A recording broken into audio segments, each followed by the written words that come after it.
I've always liked fishing. I try to get out a couple times a week, 3-4 times a week, sometimes every day. I hope this whole thing turns out all right. I mean, we could have a problem. This isn't even my boat. I just took it. Johnny Carson said to me, "You know Uecker pretty well, don't you?" And I said, "Yeah." He said, "Do you think he's funny?" I said, "I think he's wildly funny." He said, "In many ways, I think he's the funniest man I've ever met." Here's a batting average here of 147. Well, I was screwing around. I didn't, you know. I have only met 2 people in my life who I could say their mouths would open up and all of a sudden there would be uproarious laughter. One of the guys would be Don Rickles. The other is Bob Uecker. Some of the things that I found out here today, I did not know I had a family. He's a comedic genius. I've never met anybody who can spontaneously come up with some of the bizarre things that Bob Uecker comes up with. Bing Devine, who was the Cardinals general manager, asked me if I would do him and the Cardinals in general a favor. And I said I would. And he said, "We'd like to inject you with hepatitis." Everything that he did is funny, you know, really. To make people laugh is a good thing. I used to get questions from my kids about, why do you do that? Why do you talk about yourself the way you do? I said, because it's funny and it makes people laugh. You, Bob Uecker? Hey, how you doing? How are these fans? I love them. Uecker is a very rare kind of celebrity in that his celebrity is largely predicated on futility. My first manager ever in baseball, Bertie Tebbetts, after my first game, told me that I should think about becoming a broadcaster. He had to take a batting average of 200 and 14 lifetime home runs. That's what he came to the first casting director with. Here's my resume. 200, 6 teams. They all released me. Want me? Would you welcome Mr. Baseball, Bob Uecker.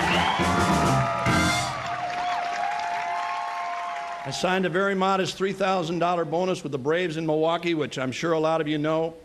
And my old man didn't have that kind of money to put out. But the Braves took it. Bob Uecker's career had started.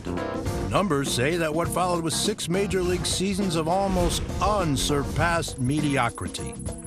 But statistics can often be misleading. How good a player was Uecker? Well, really one of the most pathetic things I've ever seen in my now 50-year-plus career. he only hit 12 more home runs than I did. You know, Spahn, Matthews, myself, we would start talking about hitting, and everybody would said, "Bob, said, this conversation you out of. Leave it alone. You don't know anything about hitting." Nope, Uecker didn't know anything about hitting. So how do you explain this? Of his 14 lifetime home runs, Mr. Baseball hit 3 of them off of Hall of Famers. And you can imagine the emotional toll that took on those great pitchers. My most embarrassing moment in my baseball career, Bob Uecker hit a home run off of me. He'll bring it up. You remember that home run I hit off you? Not really. My teammates laughed at me for days. Gaylord Perry said it's the worst day of his whole life, not of his baseball life, of his whole life. Gaylord and I have sat together in Cooperstown, and we brought it up a couple of times. He says, "What did he hit off you?" Oh, he got a hanging slider. I was a fastball. So I don't know. He probably hit a fastball at Koufax, too. You heard right. The 3rd Hall of Famer Uecker took deep was the great Sandy Koufax. How he hit a home run off of Sandy Koufax is beyond my comprehension. I said, how do you manage to even get your bat on the ball hitting against Koufax? And well, I just went up and closed my eyes and swung the bat. Every time I see him, I apologize. Because, you know, I was always afraid that was going to keep him out of the Hall of Fame. The next day in the newspaper, there was a headline that said, "Koufax contemplates retirement after Uecker home run."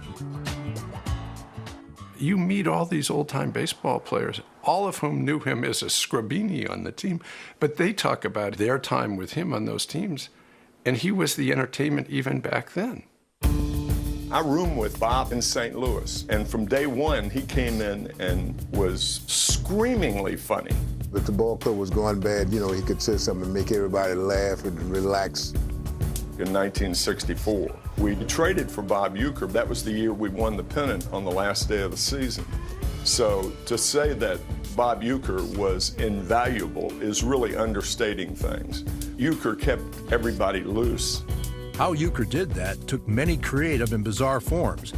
There was a time he invented his own card game and gave it a very eloquent name. The ugly card game was I had a couple of police friends in Philadelphia, and they gave me a deck, well, enough to make a deck, of convicts.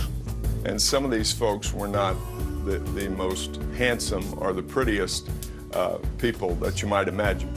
52 pictures as opposed to 52 cards. And I would deal the cards, and then you would throw your card down. Whoever was the ugliest won the trick, and it was hilarious. As a matter of fact, I took out one of the ugliest cards that I had, and it was a woman, but I kept it and I put it in my wallet. I remember one of our coaches in Atlanta, Dixie Walker. I said, Dixie, you never met my mom, have you? He said, no, I haven't. So I take this picture out and I hand it to him, and he looked at it and he said, she's rather attractive. I said, thank you. After winning out in the National League race by a nose, the St. Louis Cardinals take on the Yankees in the World Series. In 1964, the vaunted Yankees came into St. Louis for Game 1 of the World Series. So Bob is shagging in left field. They had 3 Dixieland bands on the field playing prior to the World Series. And Roger Craig was standing alongside of me. And the band that was playing in left field put their instruments down. So there's a tuba laying up against near the bullpen. So Roger Craig says, you go put that on. So Bob went over, got the tuba, fitted around his shoulders and the whole bed, and he is actually shagging with the tuba. Fly balls would come, he would position himself, boom, the ball would hit the tuba, dent it, roll around, and Bob would empty it out. I'll never forget Mickey Mantle and Roger Maris laughing in front of the visiting dugout. This is the World Series. This is baseball showcase. And here's this guy in uniform, shagging with a tuba. We end up winning the series, of course, in 7 games, and our World Series share was $8,600 a person. Bob Howsam, the general manager of the Cardinals, deducted $265 from Bob for tuba repair. And Bob, to this day, is mad about that. It's a tough time for a manager, for your family, for the player, to be told that you're never going to play the game again. And I can remember walking in the clubhouse that day, and Luman Harris, who was the Braves manager, came up to me and said there were no visitors allowed. In 1967, Bob Uecker retired as a player. 3 years later, he returned to his hometown of Milwaukee. What would he do? The owner of the Brewers had a brainstorm. In a 50-plus year career, you do some things that you all sort of regret. I made him a scout.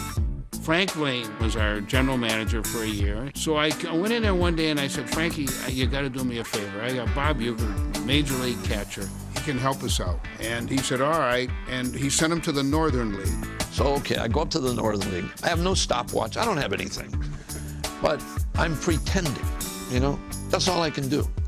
I'm watching these other scouts. And they all got a stopwatch, you know? So they're all got their hand cupped all the time, clicking it, bam. Every time a guy runs, boom. So I just started holding my hand like that. And what did you get him at? 3.5, me too. I got him 3.6. You know what I did with all these papers that I had, all these scouting reports that I had? I put on the bottom of every one of them, FML, Fringe Major Leaguer. In case the guy made it, I told you, there it is, there's my report. One of the nights we were in this club, it was in Aberdeen. I dumped a bunch of gravy on some of my reports. And I didn't want to do them over again, so I just wiped it off. And I put them in the envelope and I sent them back here. Well, when Frank Lane got him, he goes in, he blows his stack to Bud. And he said, "Your guy Uecker." And I said, "Yeah, well, how's he doing?" And he throws, I'll never forget, if I live to be 1,000, he throws a scouting report at me. And he says, "What the hell am I supposed to do with this?" And I said, "Well, what's the problem?" And I look at it, oh my God. It had mashed potatoes and gravy all over the report. You couldn't read the damn report. His scouting career mercifully came to an end. Bud Selig had another plan for Bob Uecker. He made him the radio play-by-play voice of the Milwaukee Brewers. Oh, what a finish here at County Stadium! 43 years later, he's still at it. How about that one, folks? Brewers get 5. I sat right next to him for 12 years. He's a great play-by-play man. Is hit in the air to left field. Long run, Ben Ogleby. Can he get there? Yes, with a sliding catch, he's got it. He gives a crisp play-by-play. He has great pacing. He has a great home run call. Big swing and a drive to left and deep. Get up, get out of here and gone for Carlos Gomez. Where he really shines is when the game is 11-2 and it's the 6th inning. Because then you have to go to plan B. And he starts telling stories. That was my first stop as a professional player. First time I ever got locked out of a house, had a curfew, and I missed it. 5.5 complete, 11-3 Brewers. Bob takes you on a journey. He gives you the game, but at the same time, he makes you laugh. He makes you feel that you've really heard some things you wouldn't hear anywhere else. You may wonder how much of them were true, but it's still been an experience. Our bullpen coach would come down to the bullpen, and he would always bring a radio. And we would always listen to Bob Uecker in the bullpen. And if you're getting beat 10-0, he can keep you entertained. He was one of those guys that could take that 18-pack and that 64 MPD. He could bang them all, yeah. He was good. 6 complete, 9-0 Brewers. And I think that aspect differentiates him from any other play-by-play man, maybe who's ever lived. By the mid-1970s, Uecker was becoming known nationally, and Rune Arledge hired him to do Monday Night Baseball on ABC. He would eventually be teamed with Al Michaels and Howard Cosell. Howard could be, especially later on, toward the end of his career, very ornery. And he could put the whole crew into a foul mood because he was in a foul mood. But when Bob was there, Bob always had this way of making Howard laugh. Now there's your waterfall. It's beautiful. You'll be deposited right under it. That's where you'll spend the night till your 6:05 plane tomorrow. Uecker had a way of putting Howard Cosell into a better mood, and all of us were very thankful for that. Believe me. I had a very bad bone bruise on my hand one time, and he talked me into putting a piece of beefsteak in there. That it would really, take away the pain. After about 2 days, I couldn't use my glove anymore. That really wasn't one of your more purposeful stories. Uecker loved to tweak Howard Cosell. I could do anything I wanted with Howard. I got away with stuff with Howard that other people, there's no way. There was one night in Houston when Cosell and Uecker and I are working together, and Howard is calling for a bunt in a situation where if the manager had actually called for a bunt, the owner may have come down from the stands and fired him before the 9th inning. So Uecker's trying to tell Howard it's not really a good idea, and he's mildly chiding him. And Cosell says to Uecker, "All right, Bob, I get the point. You don't have to be so truculent." And Cosell says, "You probably don't know what truculent means." And Uecker says, "Well, if you had a truck and I borrowed it, it would be a truculent." Trumping Cosell 100 times over, spontaneously right off the top of his head, utterly unrehearsed. He wanted to hit me. I know he did. He couldn't believe that I said that. By the early 80s, Uecker's talent and appeal were in demand. Several big league teams wanted to hire Bob away from the Brewers, including the boss of the Yankees. George called, and he loved Uecker.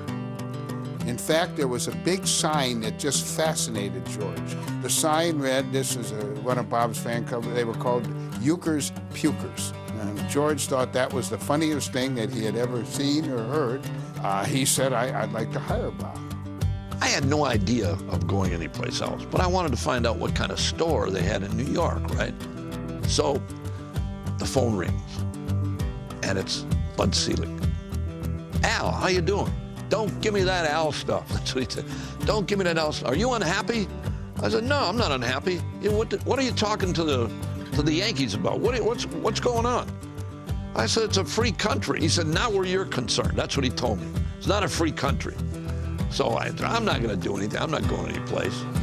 He could have been in a lot of places and done a lot of other things. But he loved the Brewers, he loved the franchise, he loved the city. So great credit to Bob.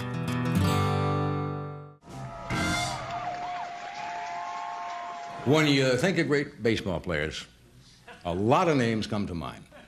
Bob Uecker is not one of them.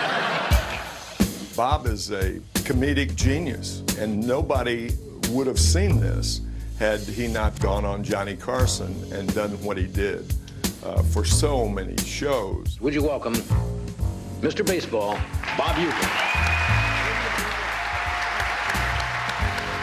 I would go to the television as quickly as anybody else would to watch him. I'm just so happy that Johnny Carson gave him a chance to be the Bob Uecker that we all know the Bob Uecker can be. I was paid a tremendous amount of money by, I'm not going to name the sporting goods companies, there were 4 of them, never to be seen using their equipment. It was one of those things where he was on and nobody knew if we'd ever see him again.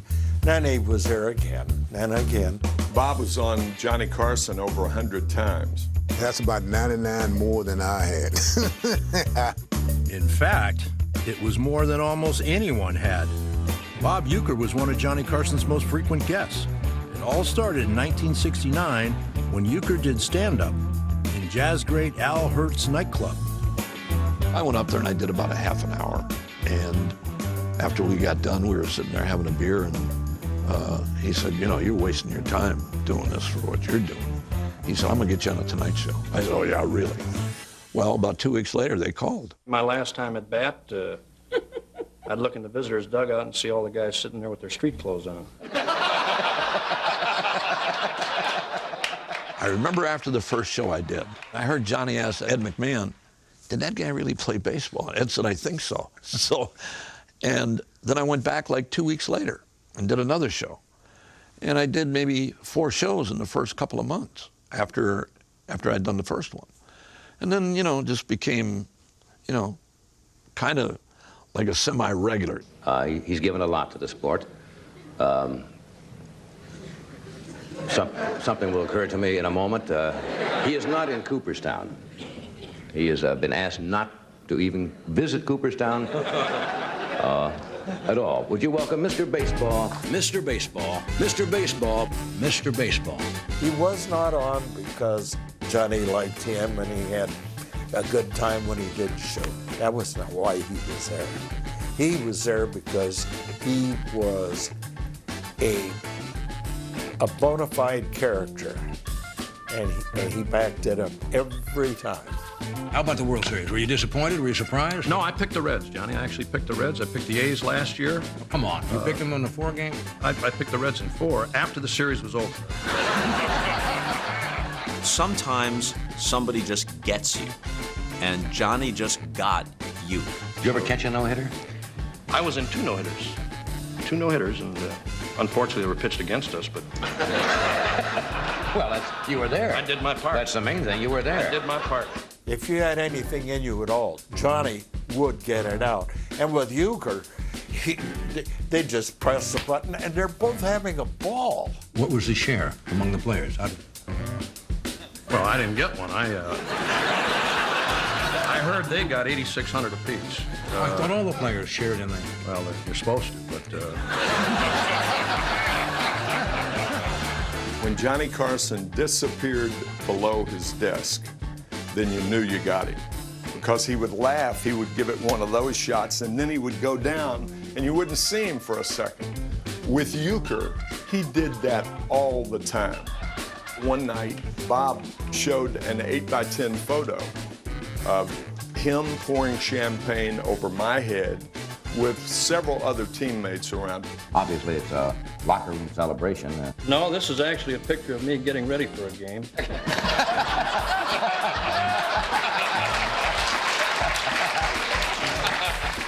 Johnny disappeared behind the desk, and he got him.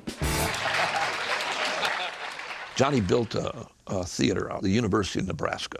So they asked me to come out there and do a show. They sell the place out. I mean, it's sold out with students.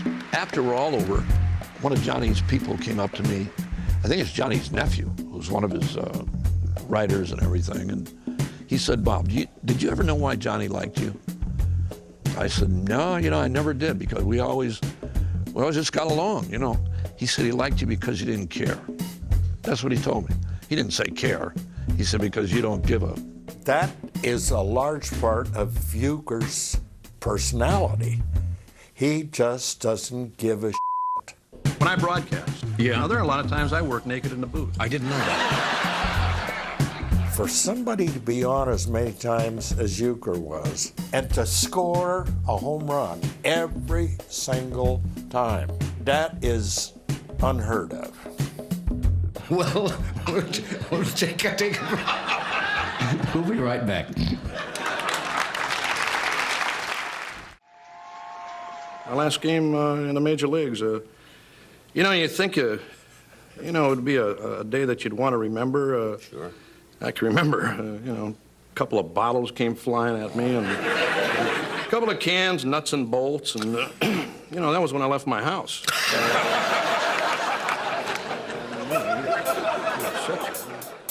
For somebody to be on a Tonight Show as many times as Uecker was, it gave him a chance to market who he was and what he could do. And rest assured, they wouldn't have come to him with any of the other things if he hadn't been on the Tonight Show. Doc was right. By the early to mid-'80s, they were coming to Bob Uecker with lots of opportunities. He hosted Saturday Night Live. I was producing Saturday Night Live in the mid-'80s.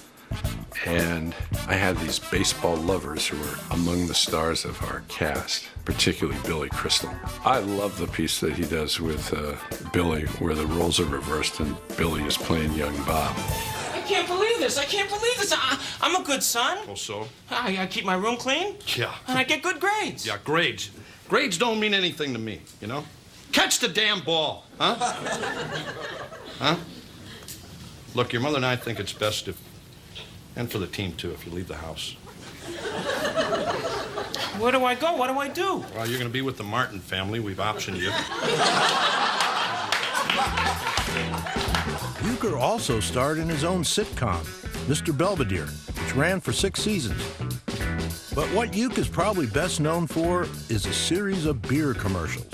All right, maybe I wasn't the greatest player of all time, but fans, they forgive and forget. When I go in here, they'll be buying me my favorite beer, light beer from Miller. You, Bob Uecker? Hey, how you doing? These fans, I love them. They know us ex-big leaguers drink light because it's less filling and it tastes great. Well, can't keep the gang waiting. Fans are always joking.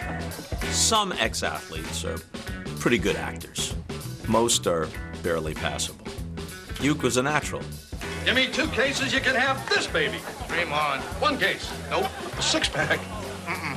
Half a can? The big league light beer, Miller Lite, where less filling tastes great. Okay, I'll give you 2 cases, and you don't have to take the card. But that's my final offer. Must have a couple of mine already. Whoa. He knew just what was necessary for these commercials. One of the best things about being an ex-big leaguer is getting freebies to the game. Call the front office, bingo. And once these fans recognize me, I probably won't even have to pay for my light beer from Miller. Down it, I love them. That front row spot, that's a catchphrase now. Good seats, huh? You're in the wrong seat, buddy. Come on. Oh, I must be in the front row. Come on. I don't care where I go. Even on airplanes. I must be in the front row. And then to wind up in that bad seat where I was, way up at the top of Dodger Stadium. Good seats, hey, buddy. He missed the tag. He missed the tag. He missed the tag. He missed the tag. All that front row stuff, or he missed the tag, All those things have become part of Americana. They really have. Ladies and gentlemen, the newest addition to the great monuments at a great ballpark, the real Bob Uecker front row statue.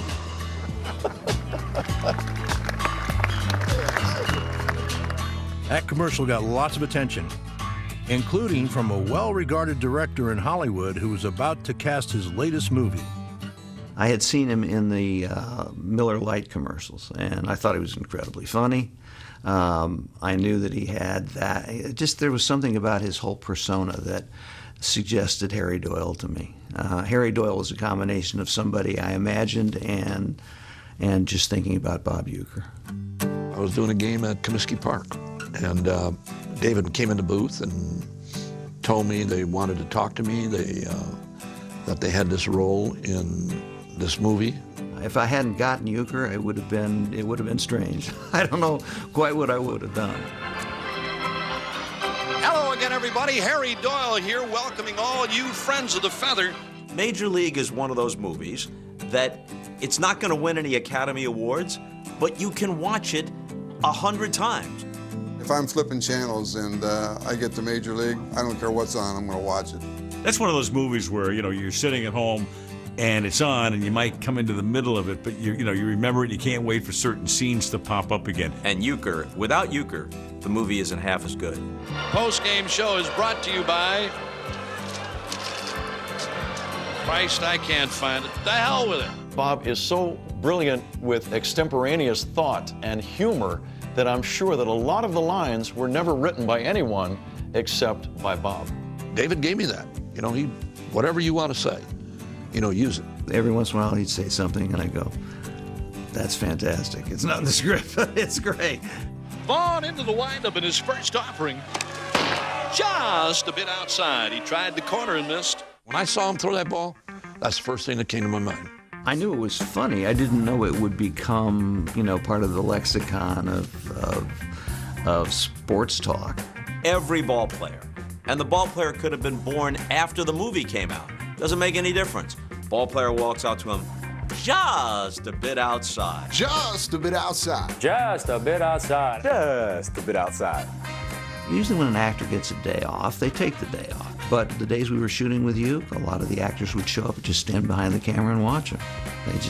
They were so entertained by it. Low, and Vaughn has walked the bases loaded on 12 straight pitches. Boy, how can these guys lay off pitches that close? Movies, The Tonight Show, commercials. Bob Uecker was everywhere. Everywhere we went around the country, they knew who Bob was. Most of the time, they didn't know who we were.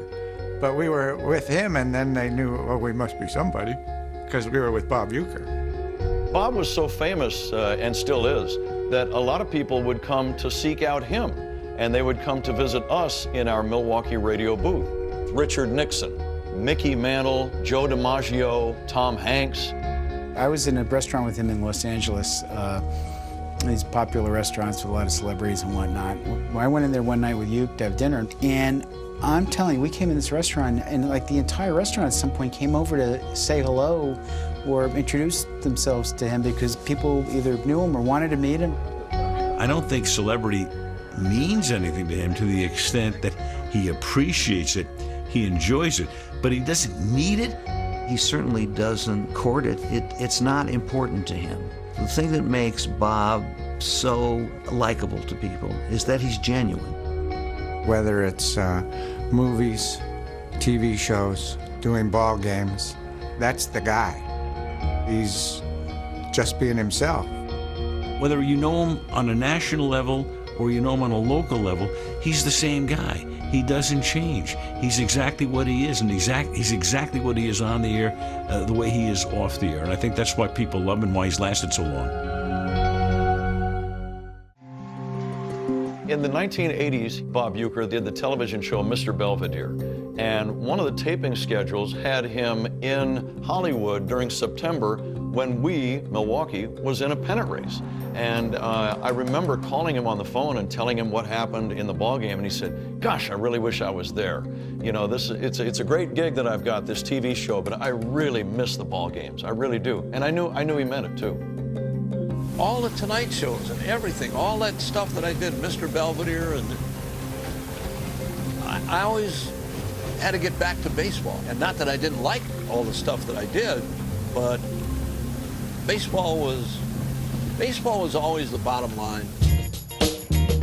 And for Bob Uecker, that bottom line has lasted 43 years. In addition to his time at ABC, he also worked postseason games at NBC in the 90s. You guys ready for this? Absolutely. Let's go, baby. World Series. Let's go. But with that, and all the exposure and fame that has come from television, movies, and commercials, Uecker never stopped doing Brewers games, and he is now in his 5th decade in the Milwaukee booth. Swinging a soft liner, base hit to the left center. A run's going to score, and the Brewers have the lead. He's a very good baseball announcer. And if you listen to Bob for 5 or 6 minutes, you want him to say something that's going to make you laugh. As Driscoll makes the proper call, defensive indifference. Or as we call it and score it, who cares? Bob has had this wonderful ability to give you the game and then bang. You know, that's where Major League 3 was filmed. Is that right? Yes. I haven't seen it. Don't. That thing was so bad it was on airplanes the day we finished it. He's very funny on the air, but he is just an exceptionally good broadcaster. Swinging a looping liner, base hit to right center. One run is in. They're going to try to score Lucroy. Here's the throw. He's in there. You really feel the game through him.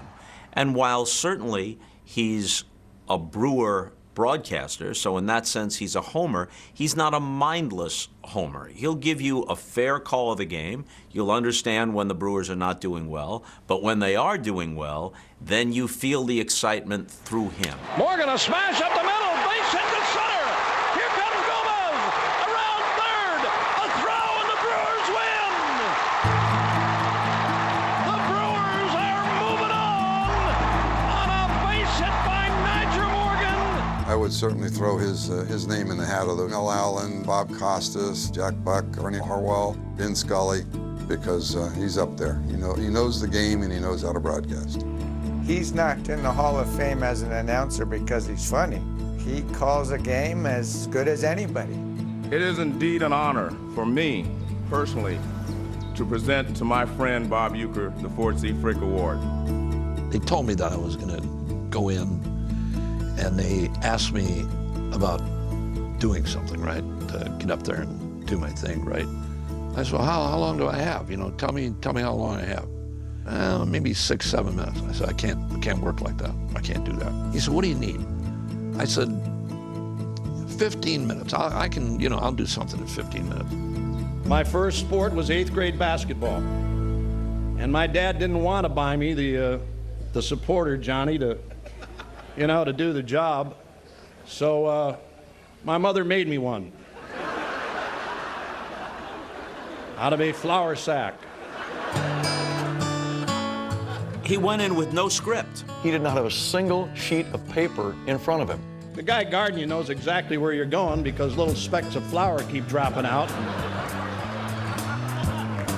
So to Uecker, you have to have at least a few notes. You know, put down your 5 or 6 best anecdotes. Nah, I'll say whatever occurs to me. And he did. I remember Gene Mauch doing things to me at Philadelphia. I'd be sitting there and he'd say, grab a bat and stop this rally. Send me up there without a bat and tell me to try for a walk. Look down at the third base coach for a sign and have him turn his back on you. You know, all those guys are sitting behind me, and they're telling me to keep going. All the players. Yogi was behind me laughing. I can hear those guys really laughing. My kids used to do things that aggravate me, too. I'd take them to a game, and they'd want to come home with a different player. It was about 18 minutes of wall-to-wall comedy, laugh after laugh after laugh. In 1967, I set a major league record for pass balls. And I did that without playing every game. There was a game, as a matter of fact, during that year when Phil Niekro's brother and he were pitching against each other in Atlanta. Their parents were sitting right behind home plate. I saw their folks more that day than they did the whole weekend. They still play that speech that I did in Cooperstown, you know, at the hall. So it's a humbling thing. I don't care who you are. Anytime, I don't care how you go into the Hall of Fame. To be able to do that and be amongst the guys that are in there, the broadcasters that are in there, I mean, that's pretty good. This has always been number one, baseball. The commercials, the films, the television series. I could never wait for everything to get over to get back to baseball. I still, and this is not sour grapes by any means, still think I should have gone in as a player.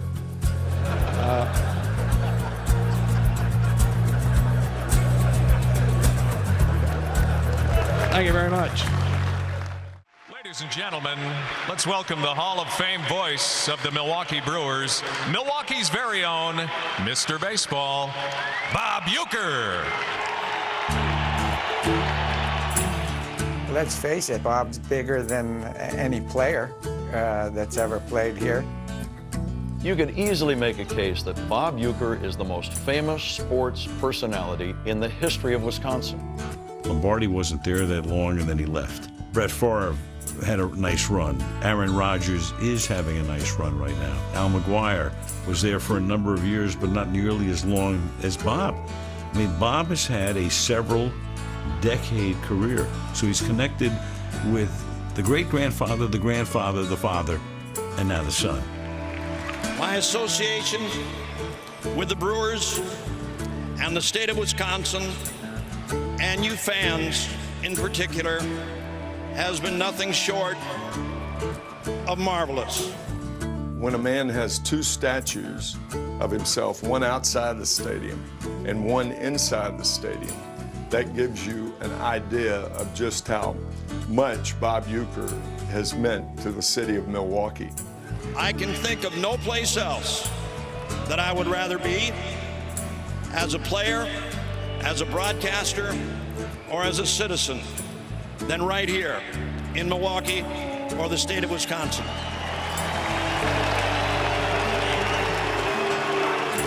This guy could have worked in New York, he could have worked in Los Angeles, he could have quit baseball and been an actor, yet he always chose to stay in Milwaukee and to broadcast Brewers baseball, and people, don't forget that.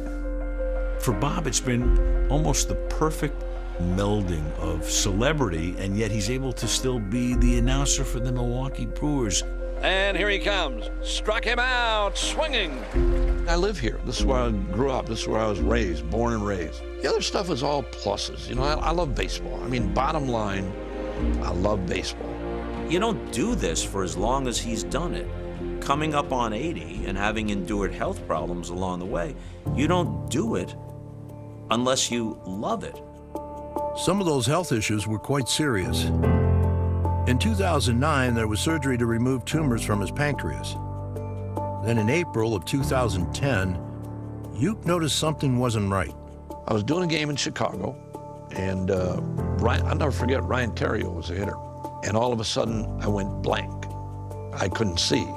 All right, here we go with Chicago sending Ryan Theriot to lead things off.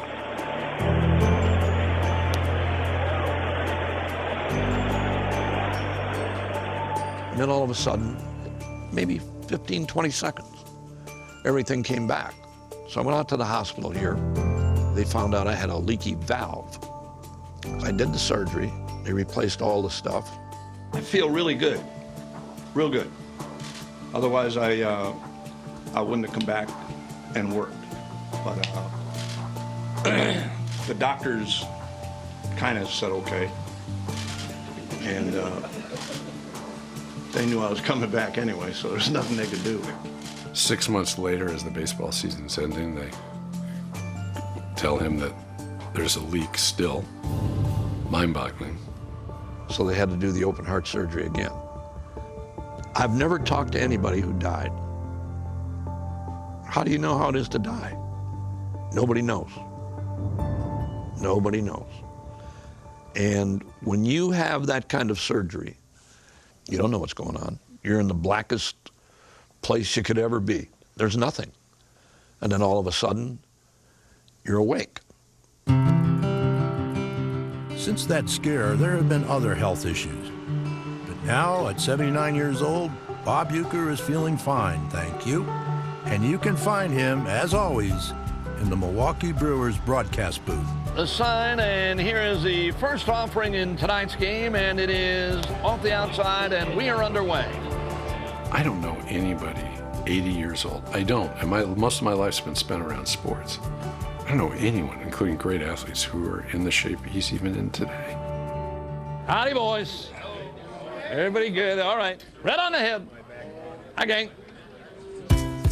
Hello, everybody. And most of all, what you have to see how ever youthful he is. The contemporary players, they revere him, and then when they find out how approachable he is and how much fun he is, he goes way beyond reverence. They fall in love with him. Hello, Rami. How you doing, bud? How you doing, Rami? Good, how are you? Good. How you doing, okay? The relationship he builds with the players happens in a hurry. We get new players over, and in a couple of days, they're buddies for life. Nice. Real nice. Ooh. Woo. The players still accept me as one of them, not as a broadcaster. They don't accept me as a broadcaster. They accept me as one of them. They do. And that's the one thing that, really is neat for me. He enjoys very much the camaraderie, being around the guys, and even though he's considerably older and he's been through 3 or 4 generations now of ball players, I think that's a real comfortable world for Bob Uecker. When I first bought the team, I couldn't believe that he was doing every spring training game. Like, Ueck, what are you doing? You're announcing spring training games? Well, yeah, it's my job. I'm like, well, yeah, it's your job, but you don't have to be down here announcing everyone. No, that's what he wanted to do. Baseball is his life, and Milwaukee is his life. That's a tough combination to give up. I love talking to people. I love doing what I do on the air. I really do. I don't know what else I would do. I fish, I play golf, I do the games. I don't know what else I would do. I don't. Here it is. Swinging a smash. Base hit. This one is over. From 7 o'clock to 10:30 during baseball season, you flip on your radio, and you're going to be listening to Bob Uecker. One run is in. Here comes another, and the Brewers get 2 more. When you've done something for as long as I have, it just becomes, at a certain time every day, I'm supposed to be here. And that's your family knows it, your wife knows it, everybody knows it. You're going to be here. So long, everybody. You are listening to the Brewers Radio Network. It's a little like Alfred Hitchcock here. Birds. They're catching more fish than we did, I know that. Fitting into the show. Yeah, this is nice. Come on in, gang.